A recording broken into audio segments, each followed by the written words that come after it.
But when it comes to miracles, if we're super honest, whether you're a religious person or not, and this includes all of us, me, it certainly includes me, what we really want to know when it comes to the topic of miracles is this: how do I get me one? How do I get one?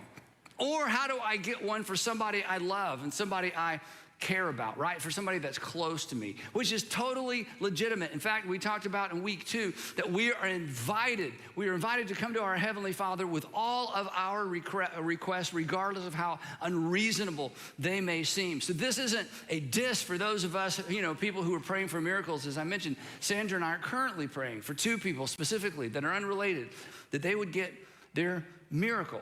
But as we talked about as well in part 2, there is no formula. There's no formula. And anybody who tries to sell you a book with the formula, just save your money. There's no formula because, and this should be comforting, not discouraging, because miracles are at God's discretion to further God's purposes in the world. That miracles are at God's discretion to further God's purposes in the world.